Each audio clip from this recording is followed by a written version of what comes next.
Sir, ang tanong ng marami ngayon, relax na tayo ngayon. Ano po ang pakiramdam natin sa daily routine natin?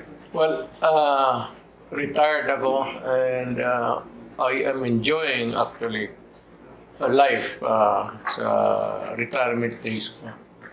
More time with the family, more time for myself, more time to be with yourself. Ano ko lang is hindi na ako makapag-lakad na masyado for obvious reasons, age. Yung pastime ko na mag-hunting sa gubat, naputol sandali yun, na-interrupt dahil sa mga NPAs, yun ko na tapos. Ngayon na medyo nawala na I have to thank the Armed Forces of the Philippines and the police for doing their mandate na